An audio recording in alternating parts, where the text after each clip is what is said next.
All right, guys. So DJF had some internet issues, occupational hazard. The show must go on. And if possible, hopefully he'll hop on in here later tonight. So right now, the next... I blame Tony Khan because he couldn't get the right cameras right. DJF just couldn't handle it anymore. Yeah. So anyways, no, actually the cameraman working for Tony Khan, the one that was filming DJF, he failed with angles. But anyways, this is Wendy's favorite match. It's a Stadium Stampede match, which is Eddie Kingston, Penta El Cero Miedo, Chuck Taylor and Trent Beretta, because they still work here, and Orange Cassidy going up against Blackpool Combat Club, John Moxley, Claudio Castagnoli, and Wheeler Utah, because he also still works here.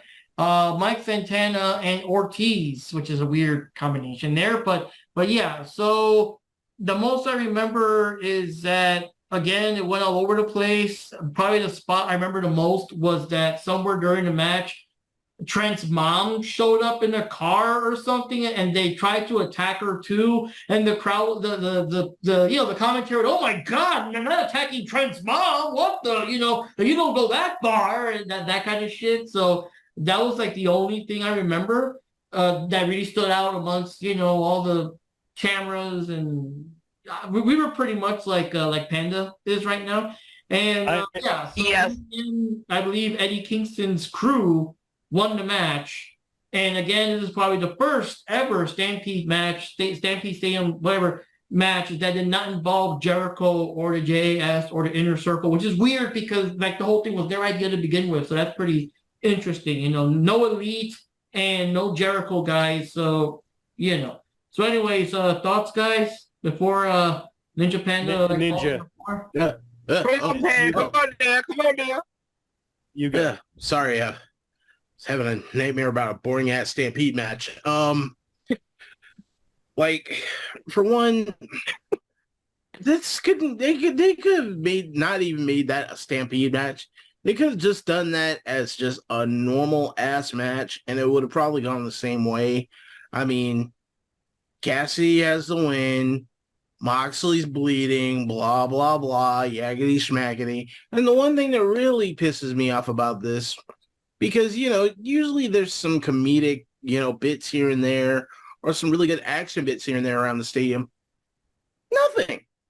There was really nothing to even talk about in this whole thing. And the one thing that they could have put in there, the one damn thing that they could have put in there and kept it as a staple just to make a little bit of hilarity in it, they didn't even put in, and that's Sammy Guevara getting hit by a golf cart. Even if he was just there eating popcorn and just walked across wrong and just got nailed, something. They could have kept that gag running. But no, you had to make this boring ass, I'm going all around the stadium match for no reason, just to waste time. This was the longest piss break in AEW history. Screw that match. When you said at the beginning, William, I was thinking about, dude, call that a Stadium Stampede match. Back in my day, we used to blah, blah, blah, yaggity schmaggity. Yeah. Yeah, it wasn't a Stadium Stampede. That was a walk around the arena. That's all that was. It fucking sucked. Also, Also, is it even a Stadium Stampede match if there's no field? Isn't that the whole point of it usually? The Stadium Stampede is usually out in the football field and they run at each other or whatever the fuck. It wasn't even that. Even backstage. Right? Yeah, no, it's a stadium. It's literally the biggest soccer or football stadium in the world, but they were even in the parking lot. They could have had because every Stadium Stampede has started the same way. They have the 5 and then the 5 and then they run at each other like there's some sort of Power Ranger fight or some shit. But they didn't. Civil War, Yeah. So I'm sorry, there's a couple things. Yeah. Sorry. Go ahead, Ninja. Sorry. My bad. I mean, considering it got overshadowed by everything else, the fight at the Porta Johns at the Payback WWE pay-per-view was a bigger Stadium Stampede than this one. That's all I'm going to say. It was. I'm going to leave it alone. You're right. You're 100% right. There are Well, first of all, there's 4 things I wrote. I actually wrote these down about this match. First thing on the side, I was watching this with my roommates. All my roommates fell asleep during 2 matches. This was the first one. Like in the middle of the matches, and they would barely wake up and then go back to sleep. That's how boring it was. First of all, what happened to Penta at the beginning? Because like he just never showed up until the very end. Yeah. Because remember that was the setup.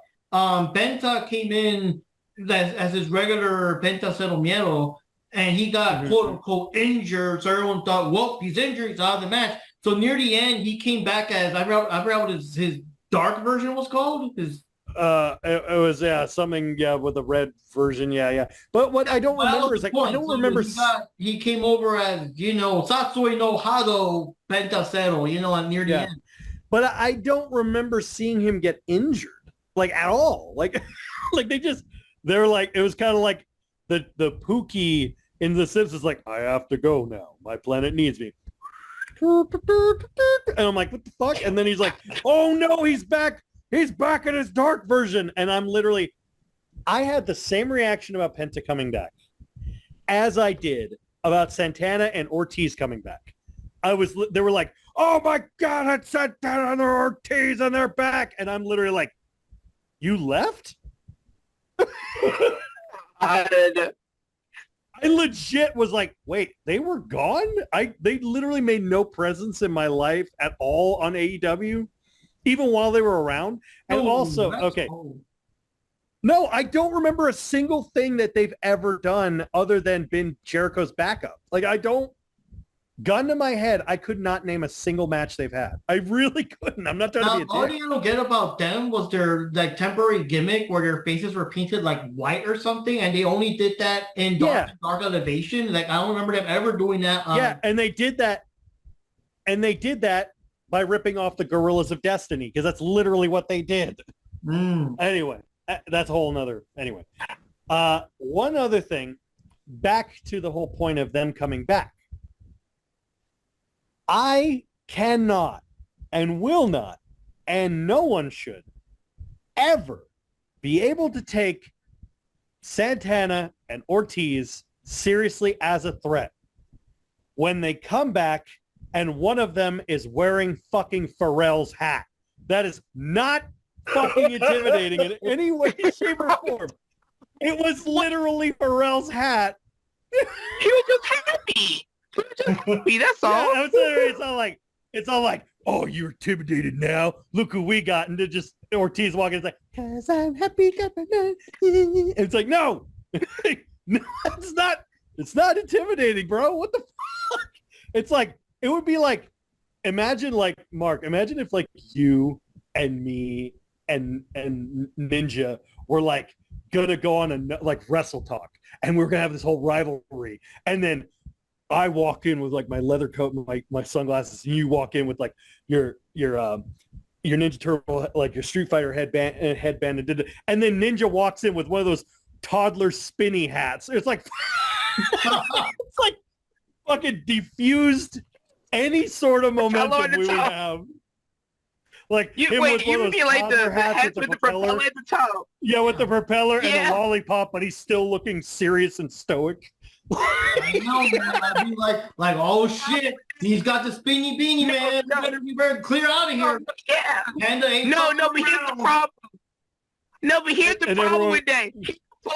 He can pull it off, but he can do the facial expression. So you don't want to mess with him. You start messing with him, he's gonna mess you up. Say, would you got a problem with my beating? He'll beat you down. The only way it could work is if it was like that scene in Anchorman where they do the fight, and then it's Steve Carell, and they turn. It's like, where'd you get a grenade? I don't know. It's like other than that, that's the only way they could play off. There you go. That's what you're gonna have with the bean. Like that, with the little spinny hat. Yeah. No, but with a spinny hat. Because literally, Jackknives turned me into Eugene from WWE. I'm saying as an example. I don't mean that seriously. Still, man, come on. I'm sorry. I'm sorry, but it would diffuse any sort of tension. But my thing of it is okay. So back to the actual match. I only remember 3 things about the match. The first thing was when Sue showed up in her minivan, because I was thinking about this. How in the fuck do you drive a minivan from Florida to Wembley? Are we implying that she drove underwater? Is that what's happening? And if you're gonna go that route, why is she not covered in moss? Why is it not covered in water, a la Blues Brothers? If you're gonna double down on the stupid, double down on that shit. I'm like, really? I'm like, who? Okay, her coming there, that's one thing. How the fuck did the minivan get there? And then the second thing I remember about the match, the second thing was when Penta was the evil version of himself, and he got on the ladder, and his dumbass first goes on the wrong side of the ladder, and then the ladder breaks while he's doing the spot because he's on the weaker part of the ladder that doesn't have any steps. And he's like, and then they go, whoa. I'm like, for itself. Yeah, I'm like, the ladder's starting to bend. I'm like, oh, this is not going to end well. And then they're like, oh, and the ladder's barely holding them together. I'm like, no, it's because his dumbass went on the weak end of the ladder. And then the third spot was the glass spot with Orange Cassidy, where he gets some glass in a bucket, and then he punches him with the glass, and I'm like, okay. I'm like, wow, how do you make reverse tape on his thing, so the sticky side is out, so it's covered. Yeah, and then they put it in a bucket with broken glass. I remember now. Yeah. He nailed Moxley or someone. I think Moxley. And then I'm like, glass broken. And I'm like, see, I literally said, see, Jack Perry, this is when you look in the camera and say, it's real glass, cry me a river. Now you say it, not. Yeah, if Orange Cassidy would have said that at that time, it would have made complete sense. It would have been funny as shit, too. It'd been like, it's real glass, cry me a river. This is serious, you guys. But I was like the broken glass orange punch. Like, holy shit. What was the Would that be considered Orange Punch Bowl? Because what's Orange Crush. It's an Orange Crush. Orange Crush, yeah. No, when Terry does Orange the punch, I forgot what it's called. When who does it? Terry Bogard. Orange. Oh, Terry Bogard. Oh. I don't remember what it's called in English. I know it's called the Bon Ryaku in Japanese. I just don't remember what the fuck. There you go. The burn knuckle. Burn knuckle. Basically, just burn knuckle. Burning knuckle. Well, I mean, since he punches and it cuts, you could call it the orange slice. Yeah, right. Or here's a better point. Since it's glass, you could call it orange gelatin. There you go. Because it's clear, like gelatin. Get it? Or if he punched him in the back a bunch of times, it could have been called the Orange Julius. Just saying. I, to this day, have literally I said that to someone. I said, I literally think if Orange Cassidy joined Bullet Club Gold and teamed with Juice, they should be called Orange Juice. It's right fucking there. It's perfect. It's perfect. And literally, Juice's finishing move, which is a jumping kill switch, was called the Pulp Friction. It was called the Pulp Friction. So it would actually, you could like have a whole thing where like Cassidy does the orange punch into the Pulp Friction and call it Orange Pulp. Boom! Right fucking there. Now I'm doing Khan's booking better than Khan. Anyway. But, I think Marky can do a better job at booking some of these matches. I would suck at this entirely, and I could probably do a better job. You could grab the what do you call it? The giant aquarium full of manatees with the random lottery balls and do better. Oh yeah. Dude, So, I'm sorry. before- Like, it's gotten so bad with the booking and the story writing. I actually said something in my head a couple of weeks ago that even shocked me. I was sitting there, I was looking at the writing of like the stories and everything for AEW and the booking. In the back of my mind, it's horribly bad when I go, where the fuck is Vince Russo when you need him? Oh gosh. to be honest, you're not that far off. I mean, it's borderline to that point, really. I remember someone on some forum was saying something like this pay-per-view has the stench of Vince Russo all over it. It does. It has the vibes of Vince Russo because the thing that, like, okay, the thing that I know about Vince Russo, which I followed enough about him, not just from Cornette's ramblings, but actually knowing about him, is his style of writing. He said it himself. He literally would have a handful of things written down, and then he would just have them with, he would have a handful of like things of like strips of paper written, and he would literally put them in a bowl, and he would cover his hand in tape and just put his hand in, and whatever came out, he would use that.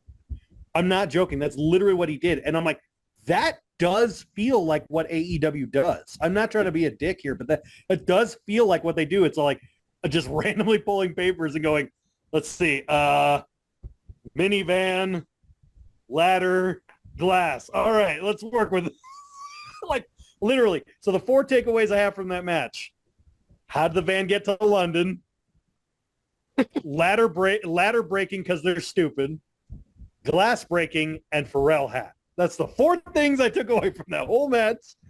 Could not fucking tell you a single thing about the match other than those 4 things. Like, I don't remember what happened with Eddie Kingston. He just vanished. I was like, oh, I thought he was the focal point, but who gives a shit at this point? Oh no, let me get started. I can say something about this match. It was a mess.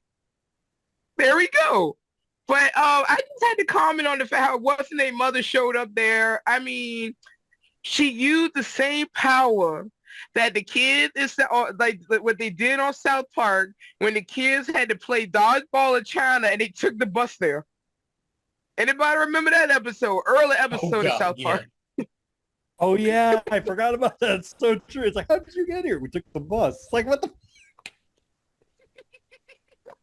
mistaken. Like I said, somehow they drove to China from South Park, so I question nothing at this point. So apparently AEW is nothing but a cartoon. I mean, seriously. Okay, anyway, this match in general, like I said, I think this is sad that this is my very first time seeing an alleged Stadium Stampede match. And apparently it really didn't play out as a Stadium Stampede match. It felt more like a hardcore match with a falls count anywhere type feel to me. That's how it felt to me. And that's probably what they should have booked it as, because like I said, Wembley just seems like it's just too big to have a legit stadium match like you guys were saying, and they probably should have went with that. The part where Orange Cassidy wrapped the table around his hand and was going to do the thing with the glass, I don't know if you guys noticed. I forgot who he was fighting in the ring at that point, but Mox was outside of the ring and he was already like kind of laid out on the outside of the ring. At time Orange Cassidy put his hand in that bucket of glass, Mox like stuck his hand up like he's like, no, that punch better be for me. You know, that's how it looked to me. And I was like, dude, like pain. And I was like, yeah, God, this is weird. Yeah, I was like, wait a minute. No, that stuck with me because it just seems so Moxley. It's crazy. And the other thing that stood out to me that I thought looked downright stupid, at least I'm pretty sure it was this match, because I can't tell with Moxley these days. All the nonsense kind of runs together for me. The fact he had skewers embedded into his head. That was this match, wasn't it? He keeps doing that in different hardcore matches. I'm like, dude, you realize that shit's gonna like cause an infection in your head, right? Like that's going to cause more of an infection than blading, because at least blading is just like a thin little cut. Those are like actual skewers are going to really screw up your skin. Yeah, and I was like, gosh, how stupid is this jackass? But you know what? If that's what he likes, like I said, I feel sorry for Renee because, Renee got to beat him up every morning with barbed wire or something. Probably brush his teeth with glass or something, get ready to go to work. Another thing is they're like, hey, babe, can we get it? They'll be in the bedroom and be like, she'll be like, can we get intimate? Yeah. Hook up the car battery. I want to have it pressed against my balls. Like, it's like, honey, I said intimate. This is intimate for me. Jesus Christ. one thing is what was I gonna say? Yeah, that reaction Panda has is the reaction of most of our listeners when they, listening to our podcast. You're welcome. What are these guys talking about? But this is what you're doing. But yeah, you signed in for. But this episode like in general, 50 or something. Y'all know what to expect by now.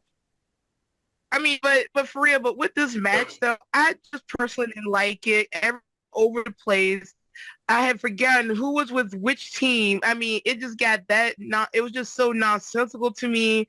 It felt unnecessary. It felt forced.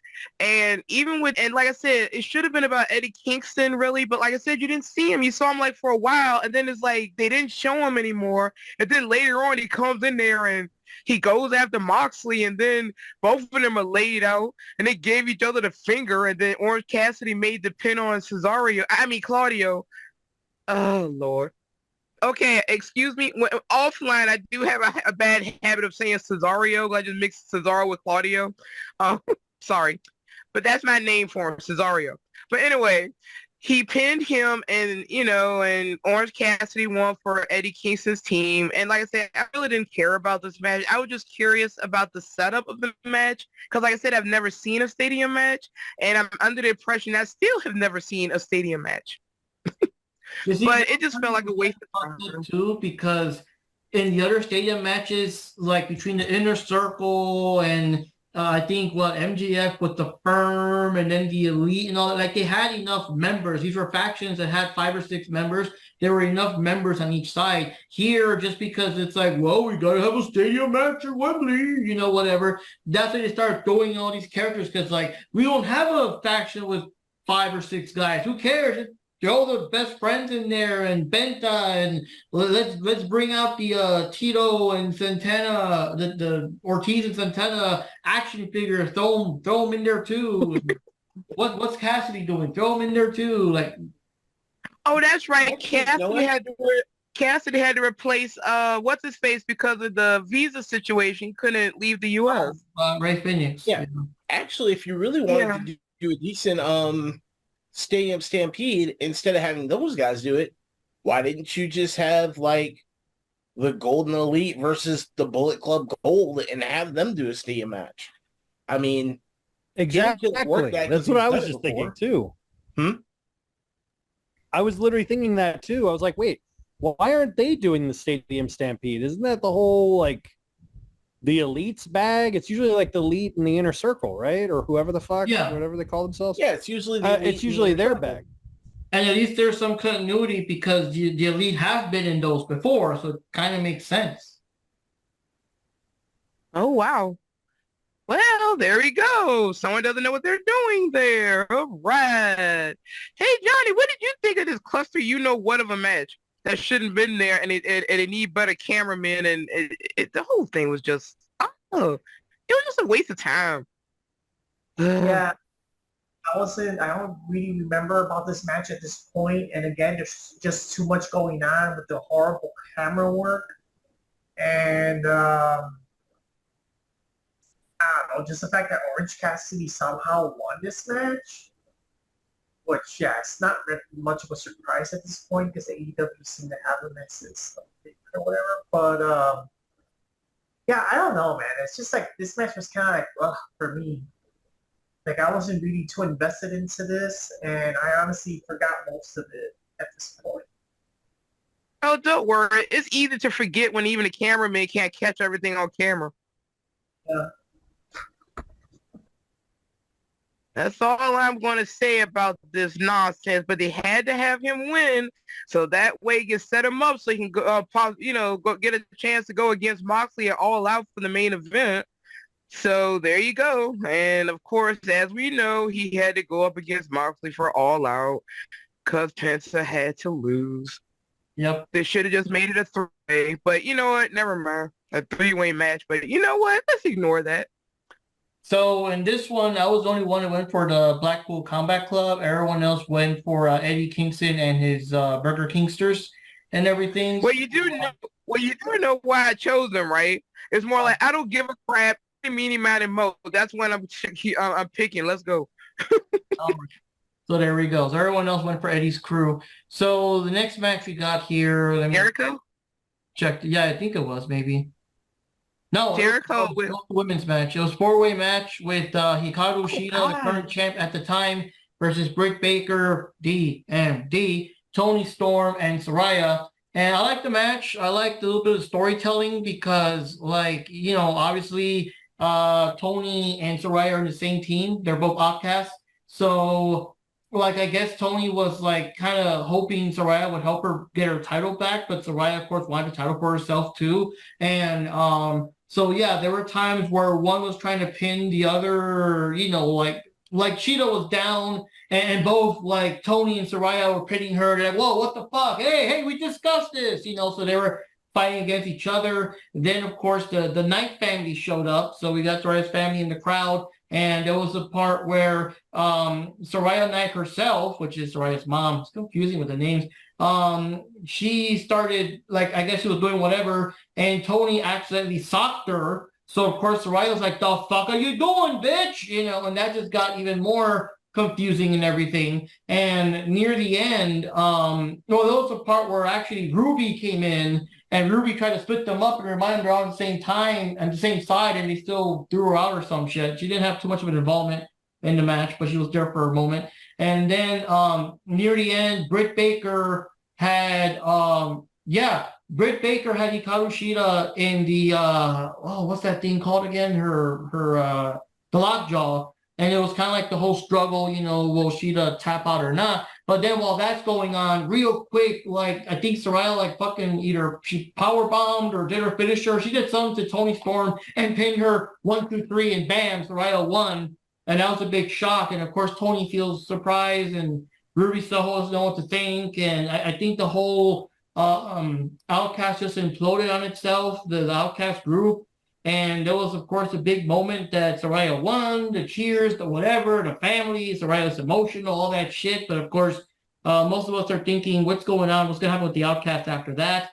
And I mean, I was glad she won, but I still feel bad for Hikaru Shida because, again, she never really had a proper reign in front of a live audience. And this was like her big chance. And it's like the second time, too, because, yeah, literally the first time that Shida defended the title in front of a big crowd after all the Corona stuff calmed down, she lost the title to Britt. And now again, she's going to defend her title at fucking Wembley Stadium to drop the title to Saraya. So there's just bad luck with Shida when it comes to defending her title if it's not in an enclosed area, you know? But I'll leave that for you guys. Yeah. What are your thoughts? Yeah, I was kind of wondering about that. I thought it was a little bit odd to me that Shida lost the title to Saraya. Don't get me wrong. I mean, I guess maybe it's a European advantage. I don't get it on this one, but this would have been the perfect place to have her retain her title. Otherwise, I really don't understand why they made her lose it, especially at this soon, you know, after her coming back and everything. Like, it was just a little odd to me, but it was still a decent match overall, but that just doesn't put a decent taste in my mouth with the whole thing. Only thing I'm glad that I can happily say is I'm glad Britt Baker didn't get it, because Britt Baker is slowly starting to become the Charlotte Flair of AEW. Like, it's just like, oh, Britt Baker's here. Oh, where did this belt magically come from? It's mine? No.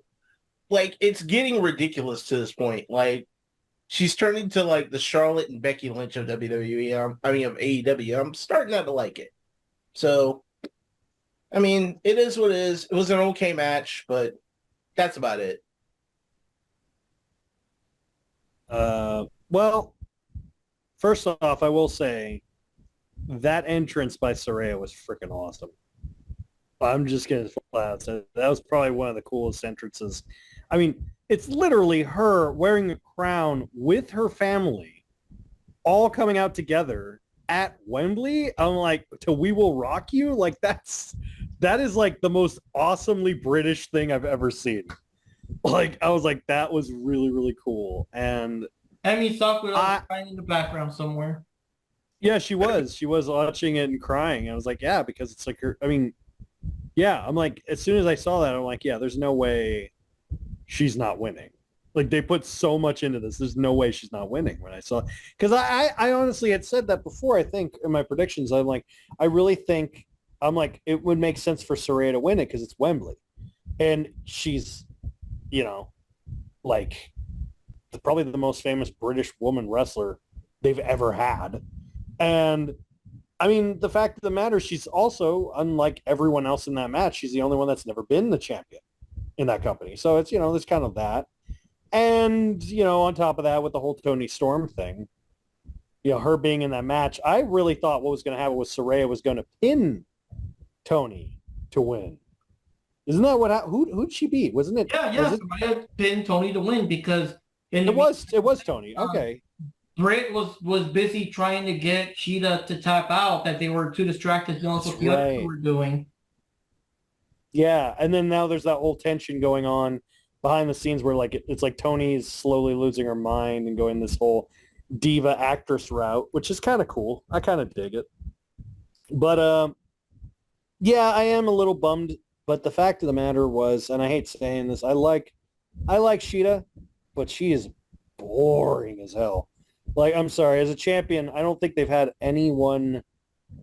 I know exactly what Ninja is saying exactly about the whole Charlotte thing with Britt.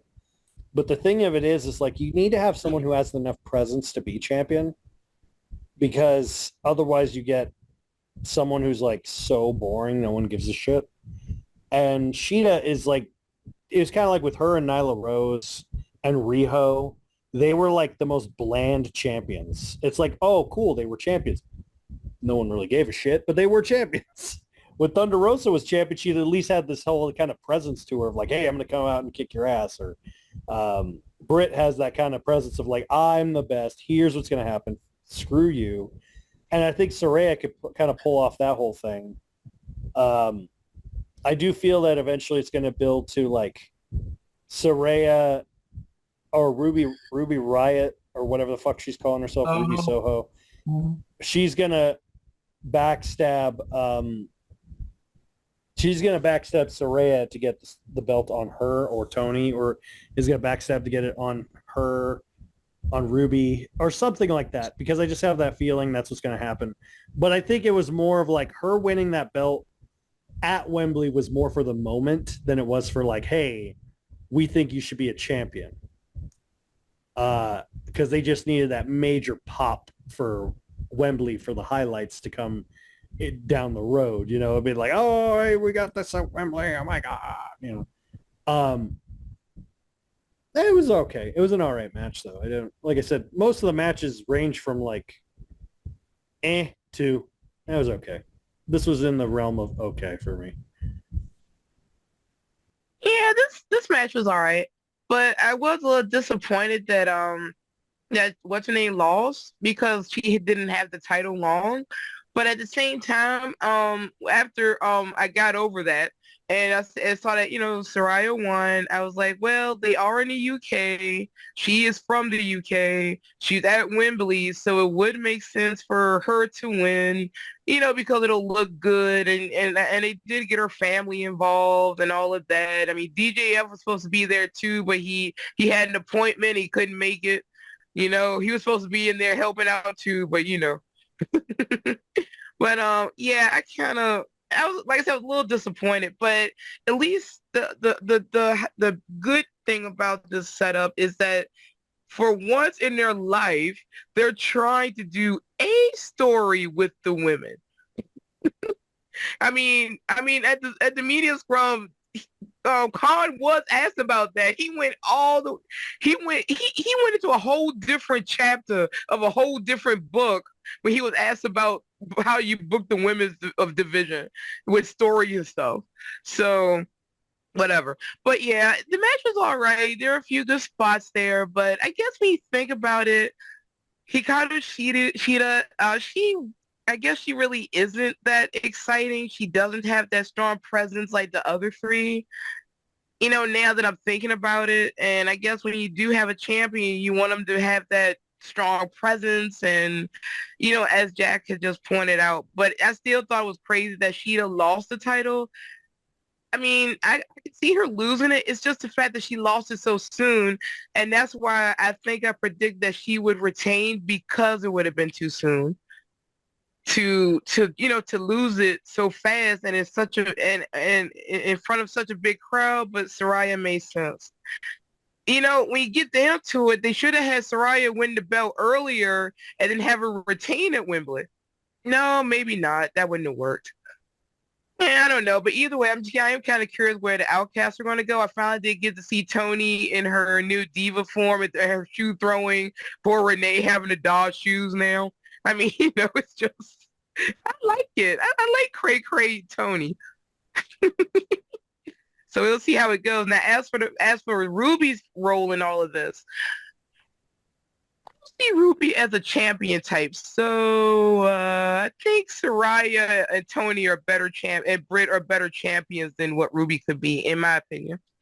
Okay, so Johnny, how about you? What did you think of the 4-way women's match that felt like hey, let's just throw a match together because they're women type match? There was a lot of I don't know. The match was good, but I wouldn't consider it to be like pay-per-view worthy. I don't know. Some of the later matches, like the matches we've been talking about, it's really nothing to shout about. I'm actually surprised that Britt Baker didn't win this match at all, because she is one of the big favorites. So it was kind of a shocker that she didn't win this match, and a bigger shocker that Saraya won this match. I don't know what to think about that one, but in a certain way, it kind of makes sense that she won because she's in her hometown. Well, I don't know if she's from Wembley, but she's from London. But it is her country, so it is interesting. Kind of similar like when CM Punk, fights in Chicago, he has his crowd. So obviously, Saraya is gonna have her crowd in London. So. Yeah, that's pretty interesting. It is a bummer that Hikaru Shida didn't win this match because I was rooting for her and I was hoping she would really win this match. But, I guess it didn't happen. Either ways, it's a match that I wouldn't say it's bad, but it's not like, I don't know. It's like a lot of these matches are not pay-per-view worthy in my opinion. That's all Yeah, I'm starting to notice that pattern. Honestly, it does feel that way with some of the matches here, but they had to do something.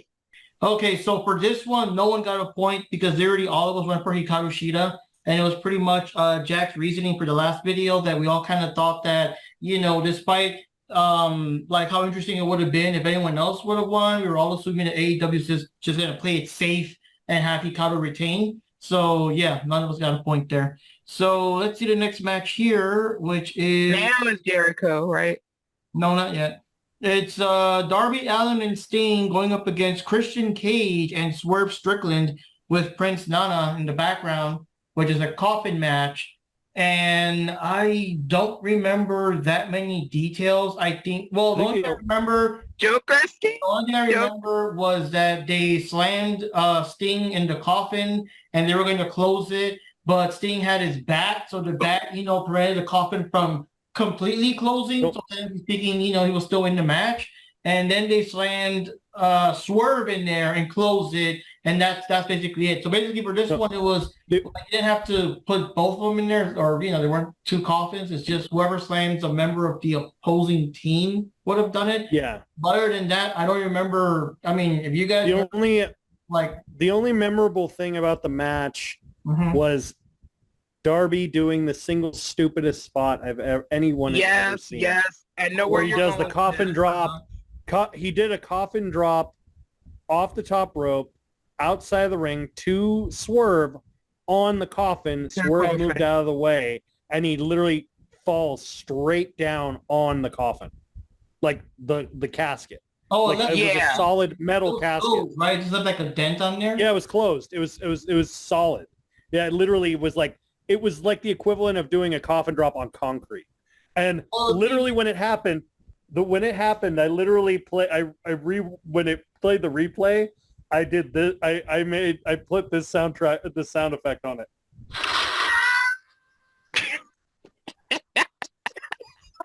You see, the thing is that Darby Allin needed to pop his back, and that was the best way for him to do it. Well, what's so funny is everyone is even talking about, like, even up to All Out, past All Out, he still has now, like, apparently it's been confirmed he has, like, I guess he blew a disc out doing that stupid spot. Oh, like, he actually compressed his back doing that stupid fucking spot. Oh, shit.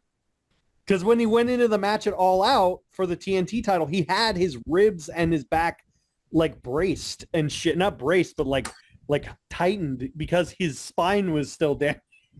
Like, you fucking idiot. Oh my God. Remember how I jokingly say that? Despite all the stuff he does, he's really not injury prone. He's not like the guy that's, out for months because of injury, whatever. And I guess he finally did it, man. Like, jeez. Yeah, because it was an unnecessary spot. Hold up. So let me get this straight. I hurt myself once because I tried to take out a wall with my head, and the wall wouldn't sell. But this fool throws himself onto concrete and hurts himself all the time, and his spine is still intact. And now I found out that it isn't, but he's still going to keep doing stupid stuff like that. Seriously? Yeah. It's literally if you listen to the interview, I think it was like 2 years ago, where Matt was talking about when he came up with the broken Matt Hardy character, and he was talking to Jeff about it, and he literally was trying to convince Jeff. He's like, dude, he came up with the character of the broken Matt Hardy character because he said my back and my waist and my hip and my pelvis, and my neck, it can't sustain me doing these high spots anymore. And he's like, and I know it's worse for Jeff. So he said, hey, man, I came up with this new character kind of thing, so we don't have to do like this flippy shit, and you don't have to be a spot monkey anymore. But like he said, but the difference is, like, that's why Hardy is so into drugs, is because the thing of it is like, you look at these guys that get hard into drugs, it's because they're in pain. And I'm like, and the thing of it is Darby is straight edge. He doesn't take anything. So it's going to just never stop being in pain. And the dude's not even that old. The dude's like younger than 30, and he's already doing this shit. I'm like, dude, you are not going to live walking in your 50s. I mean, it's not happening.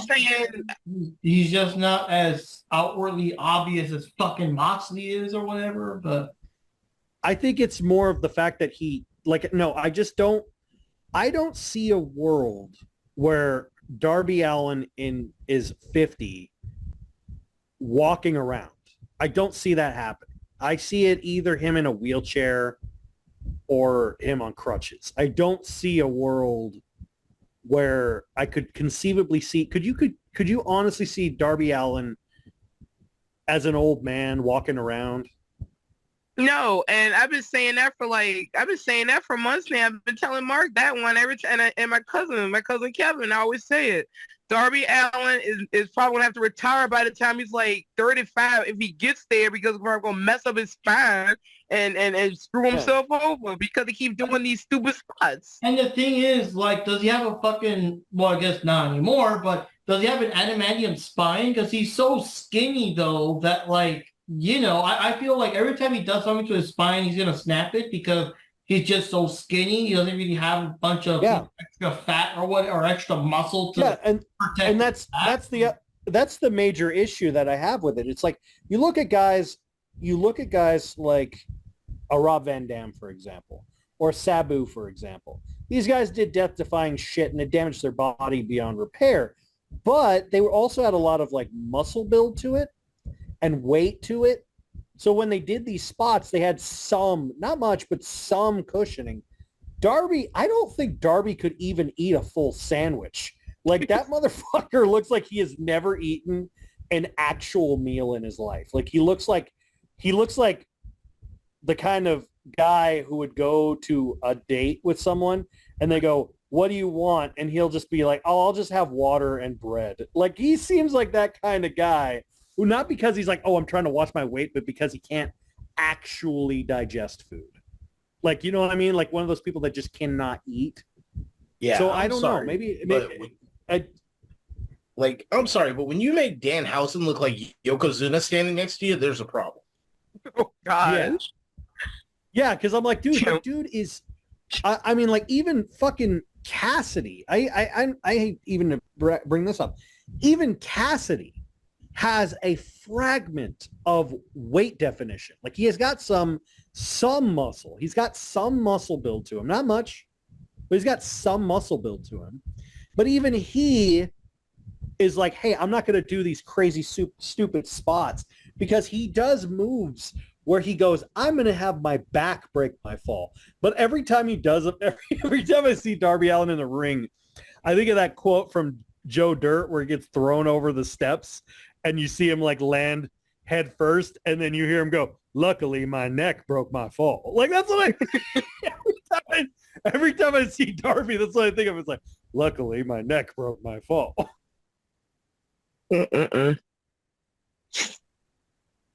Well, El Panda, he didn't give his opinion on this match yet. Well, did I not call this like the night of when we were doing the predictions? I said, all right, this match will probably go smoothly as long as Darby doesn't do anything stupid, like drop himself onto or into a coffin. And what the hell did he do? Like, he dropped himself on a coffin.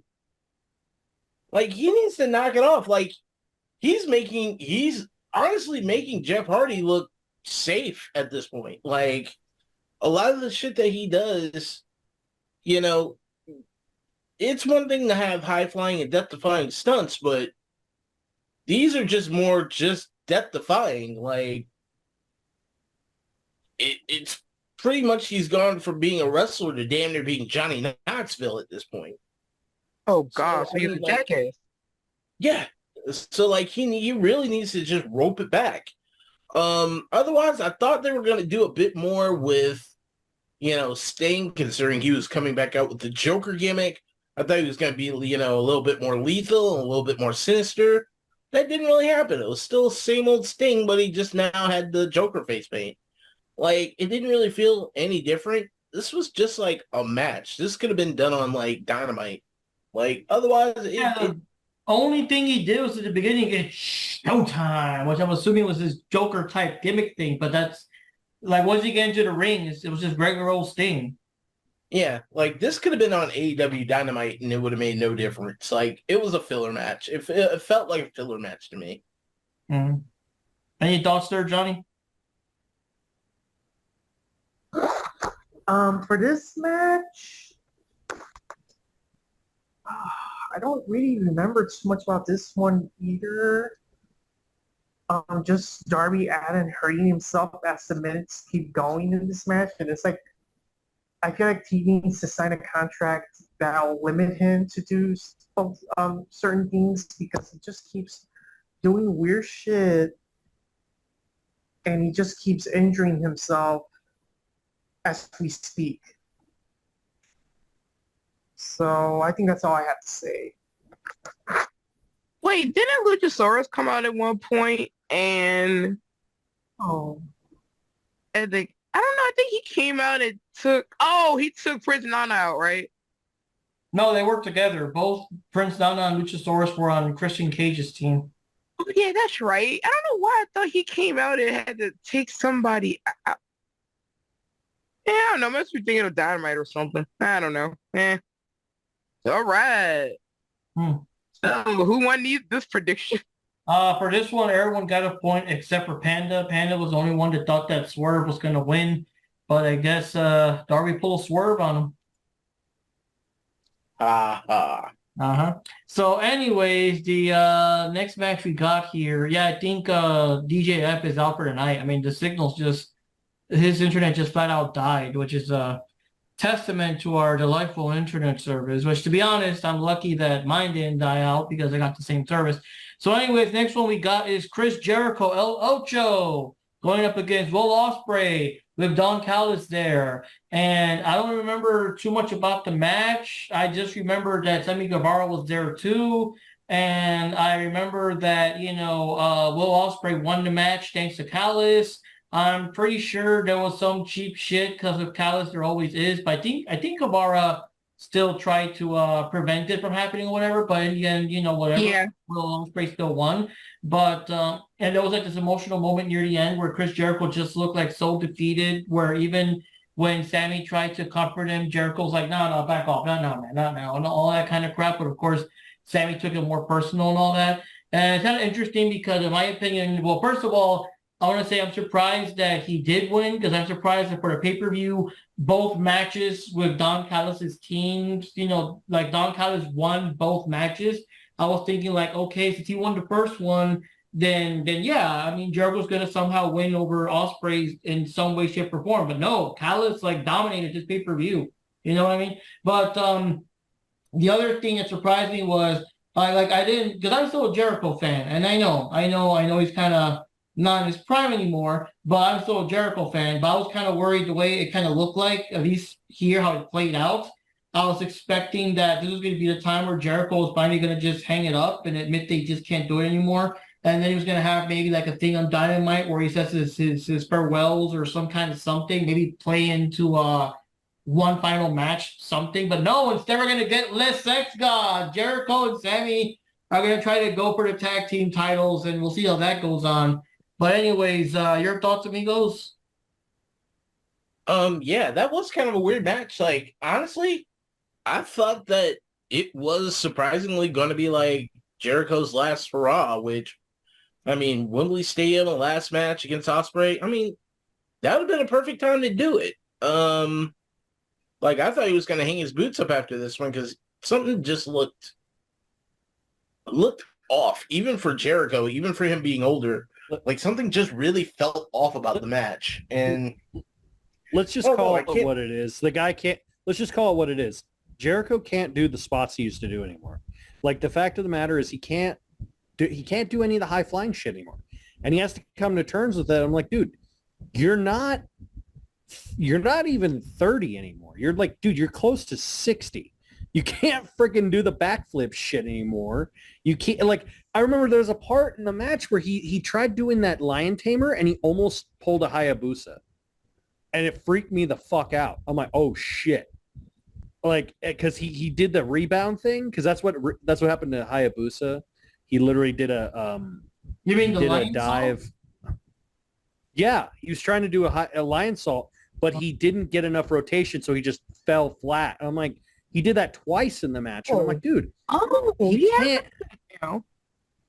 he can't keep going and doing these moves anymore. That's why, like I said, if you want to change your style, you got to change your style. You can't go back into the old well of the shit you used to do as a high flyer. Like, that's why, like, what's it called? And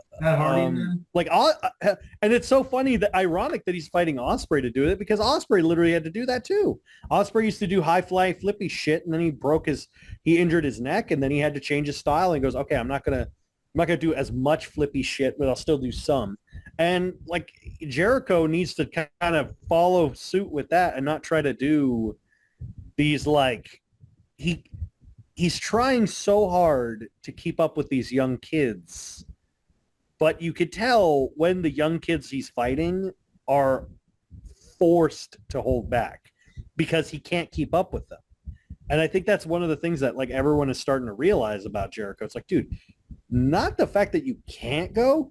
It's kind of the same thing with Jushin Thunder Liger.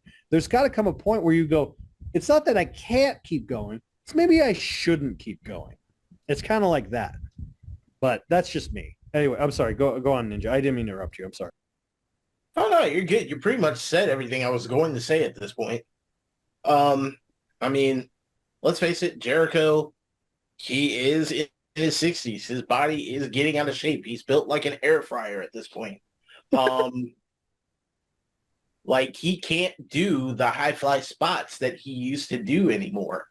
So honestly, but yeah, like I said, it threw me off because I figured with that being said, I thought this was going to be like his retirement match. Like this was going to be the match where he hangs his boots up, but apparently not. But otherwise, the match was okay. Like Ospreay carried it pretty well, so can't really complain there. Jericho really needs to like keep up with the youngsters and kind of cover up his weak spots. He needs Rufus back, man. Gotta bring back Rufus.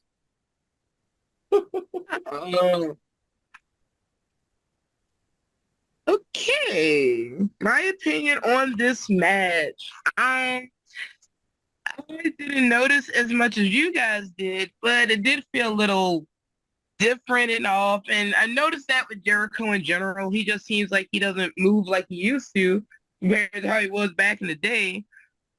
But ignoring all of that, I only have one complaint about this match. Jericho and the band should have sang all of Judas. I want my money back. I was disappointed. I wanted the full song. You don't say you're going to perform a song and don't perform the whole song. Might as well. Tony Khan had the money. No, but seriously though, the match was okay.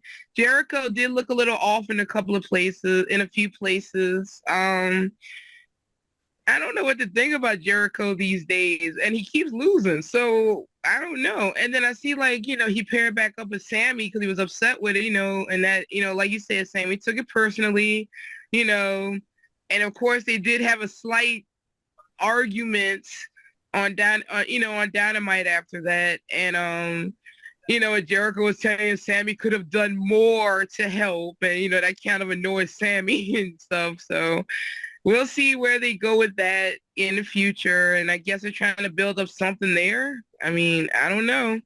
Story-wise, I'm just curious where it's going, but yeah, maybe Jericho should start taking a step back, but I think he's too stubborn for that. Honestly, Jericho, the person, I think is just too stubborn for that. The advantage, though, with Sammy's, at least now as a tag team, Sammy can do more of the heavy lifting, and Jericho can just kind of come in there to do. Because I think some matches like that before, when he was more in the tag team or with the inner circle, like the others would do all the shit, and then Jericho would do an occasional, he would just come in and do an occasional code breaker, or he would come in and do the Rings of Jericho for a minute, stuff like that. So I'm thinking that would be one way to kind of protect them, have Sammy do most of the shit, and Jericho just kind of, cheats and does his things or whatever. But only thing I did want to say, though, I did feel bad because again, like the age and doesn't have the body he used to have.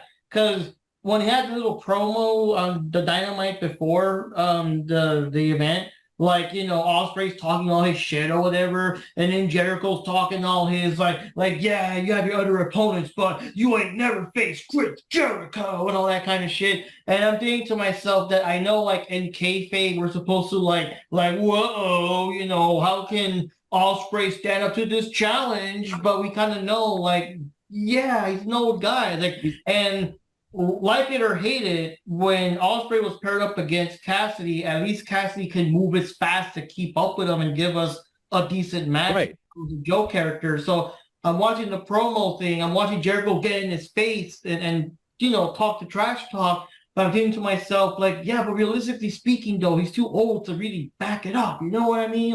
What's he going to do against someone as fast and as hyper as Ospreay, and yeah, that's the sad part. Like you said, just and that's the other do that anymore. That's the thing is literally Will Ospreay, and it's not hyperbole, it's fact, is one of the greatest wrestlers on the planet right now. Like, period. He's beaten Okada. He's beaten Shingo Takagi. He's beaten freaking Danielson. He's beaten some of the best wrestlers on the planet already.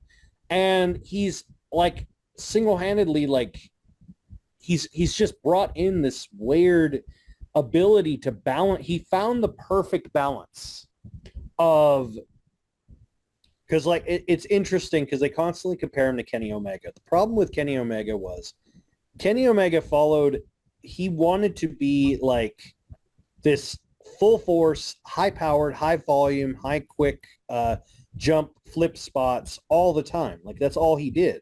And then when he came to AEW, he wanted to wind it down, but he didn't know how to do it.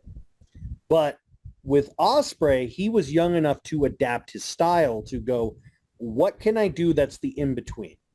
It's not just ground mat wrestling, and it's not just high flying. What's the perfect balance between the two?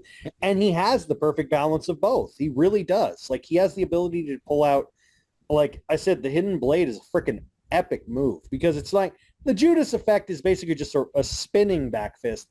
But the hidden blade, the build up to it, like him just running at you in full force back of the head, like that's like, it's like that's the exact reaction I used to have to Kenny doing the V trigger, like the old back in the day. But now he does it to everyone, so it doesn't really have as much power anymore.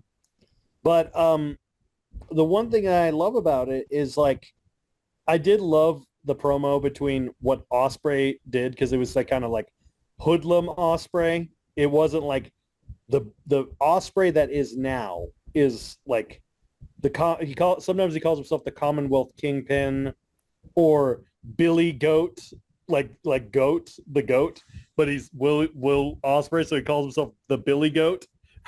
I'm like, so there's like pictures of him with all the belts and like a goatee, and they put him as a goat. But I loved his promo because he did have a point. He's like, let's be honest, Jericho. The only reason you want to fight me at Wembley is because you want to get your stupid band at Wembley. That's the only way that's ever going to happen. Like, and then he starts the thing and he has Fozzy doing the entrance. I'm like, oh, he called that shit. The thing of it is like, I'm not trying to shit on Jericho. I think Jericho can add to the industry. I just don't think I think he's finally at the point, and it's kind of like, I hate saying this, but it's kind of the same way I felt about the later run of Undertaker, where it's like, I'd rather you hang up the boots while you can before you turn yourself into a joke. And he's slowly turning himself into a joke of what he was. Yeah, that's the part that and it's sad. Like watching those later matches when Undertaker's legs were so shot that whenever he was knocked down, it would literally take forever for him to get back up. Yeah. And that's what I feel about it. The same issue I have with Jericho is like, it's like I said, dude, you can't,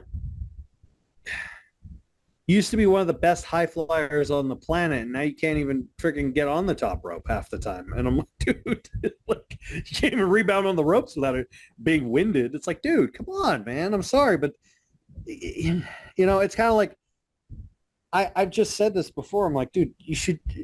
I think he's probably got one more big match, and then he's got to call it because, like, come on, like at this point, what is he? It's the same issue.